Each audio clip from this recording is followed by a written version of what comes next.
నమస్కారం గురుగారు. శ్రీమాత్రేయ నమః. గురుగారు, మనకైతే శ్రావణ మాసం వచ్చేసింది. ముఖ్యంగా వరలక్ష్మి వ్రతం కోసం అయితే అందరూ ఆడవాళ్ళు ఎదురు చూస్తూ ఉంటారు గురుగారు. అలాంటి వరలక్ష్మి వ్రతానికి ఈసారి చిన్న కన్ఫ్యూషన్ ఉంది. ఎందుకంటే జనరల్గా మనం వరలక్ష్మి వ్రతం అనగానే రెండో శుక్రవారం చేస్తూ ఉంటాము. కానీ శ్రావణ మాసం మొదలవటమే మనకి ఒక శుక్రవారం వచ్చేసింది. ఇప్పుడు రెండో శుక్రవారం వరలక్ష్మి వ్రతం చేసుకోవాలా, లేక పౌర్ణమికి దగ్గరగా ఉండే శుక్రవారం చేసుకోవాలి అన్నట్లు పౌర్ణమి రావటమే 28వ తారీఖు శుక్రవారం వచ్చింది గురుగారు.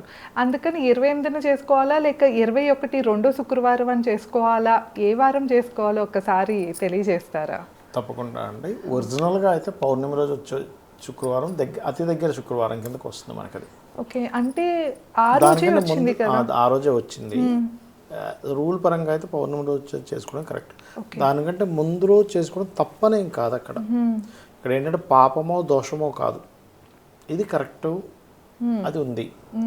దాని తర్వాత చేసుకుంటాం. ఇక్కడ ఏంటంటే ఒకటండి, మీరు భక్తి శ్రద్ధ భావన పెట్టకపోతే ఏ శుక్రవారం చేసుకున్నా వేస్టే అని చెప్తాను నేను. ఎందుకంటే వరలక్ష్మి వ్రతం రోజు శ్రావణ శుక్రవారం నాడు శ్రావణ మాసానికి ఉండే లక్షణం ఏమిటి అంటే పూర్వజన్మ కర్మను తగ్గించే ఇది శ్రావణ మాసానికి ఉంటుంది. ఆ శ్రావణ మాసం మొత్తం మీరు ఏ పూజలు చేసినా కూడా కర్మ తగ్గుతుంది. ఎందుకు అంటే శ్రవణ నక్షత్రం ఉన్నది మకర రాశిలో.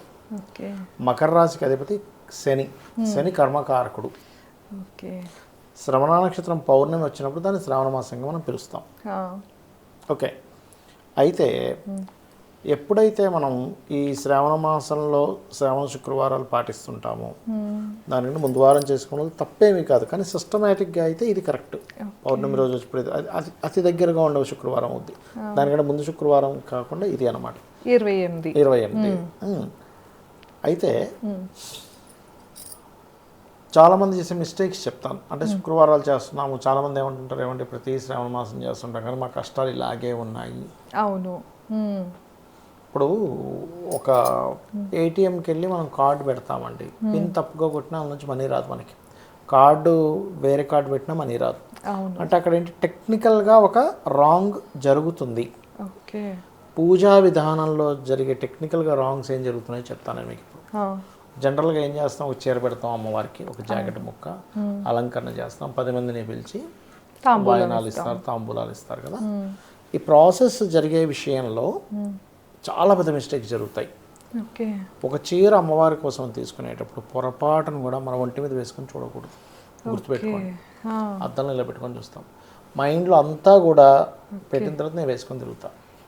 వాళ్ళ కోసమనే తీసుకుంటుంటాం కానీ అమ్మవారి కోసం అనే థాట్లో అసలు తీసుకోరు. ఎవరో కొంతమంది ఉంటారు మహాభక్తులు, వాళ్ళు తీసుకుంటారు, నేను కాదనట్లా. ఎప్పుడైతే ఒంటి మీద పెట్టి అమ్మవారికి పెట్టకూడదు. ఇది అమ్మవారికి చీర కట్టుకుంటే అమ్మవారికి చాలా బాగుంటుంది, అమ్మవారి కోసం తీసుకెళ్తున్నాను అనే భావనతోనే అక్కడ తీసుకెళ్ళి పెట్టాలి. దాని తర్వాత అమ్మవారి ప్రసాదంగా మీరు కట్టుకోండి, తప్పు కాదు. ఒంటి మీద పెట్టుకొని చాలామంది ఏం చేస్తారంటే ఇలా వేసుకొని చూస్తారు, బాగుందిలే అంటే వాళ్ళ థాట్ అమ్మవారు వేసుకోదు, నేనే వేసుకుంటాను కదా. ఒకరోజు అంటే దీని మీద ఒక చిన్న విషయం చెప్తా. ఒక మహా ఉపాసకుడు ఒక పెద్ద హోమం చేస్తూ ఉన్నాడు. ఒక రాజుగారు ఒక మంచి పట్టు చీరను ఆయనకి ఇచ్చాడు, తీసుకోండి సార్ మీకు అంటే. రాజుగారు వెళ్ళిపోగానే ఆ చీరను తీసుకెళ్ళి హోమంలో వేసాడు. హోమంలో వేస్తారు చీరను యాక్చువల్గా. వేసిన తర్వాత రాజుకి అతి సమీపంగా ఉండే ఒక వ్యక్తి రాజుగారు చెప్పారు, ఏమంటే మీరు అంత ఖరీదైన తీస్తే ఆయన హోమంలో వేసాడండి అంటే. రాజుగారి కోపం వచ్చింది, ఏంటి ఆయన ఏదో హోమంలో వేసేయడం ఏంటి అసలు అని. వెళ్ళాడు, వెళ్ళి అడగబోయాడు ఇలా, ఏంటి నిన్న చీర నువ్వు అనగానే ఇలా చూపించాడు ఉపాసకుడు. ఆ హోమగుండంలోంచి అమ్మవారు ఆ చీర కట్టుకున్నటువంటి అమ్మవారు కనపడింది. మనము ఫిజికల్గా అక్కడ పెడుతున్నాం కదా అనుకుంటాం, కానీ మనం భక్తి శ్రద్ధలతో సమర్పించినటువంటి చీర అమ్మవారు కట్టుకుంటుంది.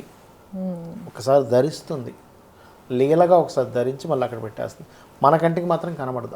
అది వెళ్ళింది వచ్చేసింది. అంటే ఎలా అంటే ఇప్పుడు మీకు ఒక 2 లైన్లు ఉండే ఒక శ్లోకం మీకు చూపించాను, లలిత అమ్మవారిది, లలితా సహస్రనామాలది.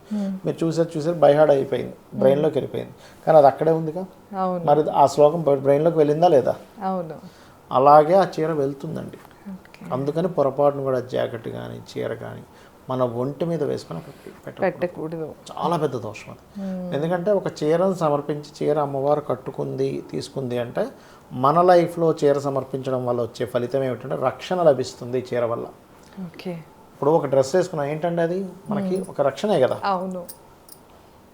రక్షణనిస్తుంది అనమాట. అమ్మవారు రక్షణ ఇచ్చేటువంటి ప్రక్రియలో, తాంత్రిక ప్రక్రియలో చీరను సమర్పించడం. ఓకే.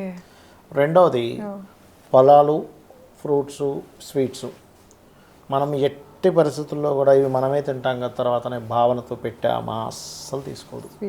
మీరున్నారు, మీరు ఒక ఇంటికి వెళ్ళారు, స్వప్న గారు మీరు స్వీట్లు తింటారు నాకు తెలుసు, మీరు ఎలాగో తినరు, ఎప్పుడు అలా పెట్టేస్తుంటారు, నేను 5 ఉన్నాం, ఇంట్లోనూ 10 స్వీట్లు తెచ్చుకున్నాం, నేను అక్కడ పెట్టాను, అసలు మీరు ముట్టుకుంటారా? లేదు. ఇదేంటి నేను తిననని తెలిసి మళ్ళీ నా ముందు పెట్టారా అంటే నేను తిననని వీళ్ళకి ఫీలింగ్గా ఉంటుంది కదండి. తప్పకుండా ఉంటుంది కదా. అలాగే మనం ఏ భావనతో పెడుతున్నాం, భావన ఈజ్ మోస్ట్ ఇంపార్టెంట్. భావన లేకపోతే వేస్ట్. భావన అనేది ఎలా ఉంటుందంటే కేవలం పూజ దగ్గర కూర్చున్నప్పుడే కాదు, పూజకు అమర్చుకునే ప్రతి వస్తువుతోనే సంబంధం ఉంటుంది. చీర పెడుతున్నాము, జాకెట్ పెడుతున్నాము, ఫలాలు సమర్పిస్తున్నాము, పుష్పాలు పెడుతున్నాము, అమ్మవారికి ఒక మాలలా పెట్టి దాన్ని మళ్ళీ మనం వేసుకుంటారు ఆడవాళ్ళు. అది ఎప్పుడూ కూడా ఇది మళ్ళీ నేనే వేసుకుంటాను కదా అనే భావనతో తీసుకోవద్దు అంటున్నాను. అమ్మవారికే పెడుతున్నాను అనే భావనతో వచ్చిన సువాసనీయులు కూడా అమ్మవారి అనే భావనతో వాళ్ళకి ఇవ్వాలి. అంత కంప్లీట్గా కనుక వీళ్ళు ఎప్పుడైతే చేస్తారో, అందులో నవగ్రహ రెమెడీస్ ఉంటాయండి. ఇందులో శ్రావణ శుక్రవారంలో నవగ్రహ రెమెడీస్ ఉంటాయి. చీర పెడుతున్నామంటే కుజ సంబంధించినవి చీర, చంద్ర సంబంధించినవి, కుజ సంబంధించిన దోషాలు పోతాయి. చీర పెట్టినప్పుడు రక్షణ లభిస్తుంది. ఆకు ఒక్క ఇస్తాం, తమలపాకులు ఎప్పుడైతే వాయనంలో ఇస్తారో బుధ సంబంధించిన దోషాలు పోతాయి, అంటే అప్పులు పోతాయి, మనిషికి రిలేషన్స్ బాగుపడతాయి. బుధుడికి సంబంధించిన రెమెడీ అది తాంత్రిక ప్రక్రియ. అందులో ఉండే ఒక్క కుజ ప్రక్రియ, కుజుడికి సంబంధించిన దోషం పోతుంది, కుజ దోషాలు ఉంటుంటాయి, పోతాయి అవి. అలాగే గాజులు ఇస్తుంటారు, శుక్రుడికి సంబంధించిన దోషాలు పోతాయి గాజులు ఇవ్వడం ద్వారా. తీసుకున్న వాళ్ళకి మంచిది, ఇచ్చిన వాళ్ళకి మంచిది. వాయన విషయంలో ఈ దోషం వాళ్ళకి అంటుకుంటుందని కాదు. అట్లా ఇప్పుడు పసుపు ఇస్తారు, పసుపు కుంకుమ ఇస్తారు. అంటే రవి గురువుల యొక్క దోషాలు ఏమైనా ఉంటే పోతాయి. సంతానం లేని వాళ్ళకి పసుపు కుంకుమ దానం ఇవ్వమని చెప్తారు, సంతానం కలుగుతుంది వాళ్ళకి దాని వలన. ఓకే. అట్లాగే ఫలాలు ఇస్తాం, చంద్రుడు శుక్రుడు కాంబినేషన్, అలా ఒక్కొక్క దానికి ఒక్కొక్క సంబంధం అనమాట ఉంటుంది. గురుగారు ఎంతమందికి వాయినం ఇవ్వాలి ఏమైనా లెక్క ఉంటుందా? వాళ్ళు కొంతమంది బేసిస్ సంఖ్య వాడతారు, 3, 5, 7, 9 అట్లా వాడతారు. అలాగా ఇవ్వచ్చు అంటారు. ఓకే, తప్పకుండా గురుగారు. అంటే అందరం వరలక్ష్మి వ్రతం చేసుకుంటాము, కానీ అమ్మవారికి ఏ విధంగా మనకి నైవేద్యాలు కానీ ప్రసాదాలు కానీ లేకపోతే అసలు అంటే ఖచ్చితంగా ఇంట్లో లక్ష్మీదేవి స్థిరంగా ఉండాలి అంటే మీరు కొన్ని అక్షింతలు కానీ కొన్ని పుష్పాలు కానీ తీసుకొని అర్చన ఖచ్చితంగా చేయాలి. అంటే ఒక్కొక్క నామంతో పుష్పం వేయాలి. ఓకే. అంటే కూర్చోబెడుతున్నాం. ఇప్పుడు ఎలా అంటారంటే, ఇప్పుడు మీరు ఉన్నారు, అవును, మీ ఇంటి పక్కన ఉండే మీ ఫ్రెండ్ ఎవరితోనో ఒక ఆవిడతోనే మీకు బాగా ఫ్రెండ్షిప్ ఉంది, వాళ్ళ ఇంట్లోకి వెళ్ళి కూర్చొని ఉండే అలవాటు అయిందని మాట్లాడడం, అప్పుడు మీరు కూర్చోగలుగుతారా ఇంట్లో? అవును. ఏదో బయట నుంచి ఏదో అడిగి వెళ్ళిపోయి అలవాటు ఉన్నప్పుడు లోపలికి వచ్చి కూర్చోలేరు. అవును. ఇంట్లో దేవతని కూర్చోబెట్టడం అనేటువంటిది అర్చన ద్వారా వస్తుంది. స్థిరంగా స్థిరలక్ష్మి ఎప్పుడు ఉంటుంది అంటే మీరు అర్చన చేయడం ద్వారా ఉంటుంది స్థిరలక్ష్మి. ఇది ఒక ప్రక్రియ. అష్టోత్తరాలు చదువుతూ మనం భక్తిగా వేయగలగాలి. అప్పుడు నిలబడుతుంది అన్నమాట ఇంట్లో లక్ష్మి. ఓకే, ఎంతో చక్కగా తెలియజేశారు గురుగారు. అంటే మాకు తెలియని ఎన్నో విషయాలు. అందరం వరలక్ష్మి వ్రతం చేసుకుంటాము, ఎంతో ఘనంగా చేసుకునే వాళ్ళు కూడా ఉంటూ ఉన్నారు. మనకి ముఖ్యంగా ఈ సోషల్ మీడియా వచ్చిన దగ్గర నుండి అయితే చాలా ఘనంగా చేసుకుంటారు అర్థం. అవును. ఇంకోటి ఏంటంటే ధనాభివృద్ధి జరుగుతుంది ఎక్కువగా వరలక్ష్మి వ్రతం చేయడం ద్వారా. ఎందుకంటే శుక్రుడు శని ఎప్పుడైతే యాక్టివ్ అవుతాడో శుక్రుడు ఆటోమేటిక్గా యాక్టివ్ అవుతాడు, కోణస్థానాధిపతి కాబట్టి. అదే ఎలాంటి భావనతో చేసుకోవాలి, ముఖ్యంగా భక్తి మనం చూపించే భావన అనేది ఇంపార్టెంట్ అని చాలా చక్కగా తెలియజేసినందుకు ధన్యవాదాలు గురుగారు. శ్రీమాత్రే నమః.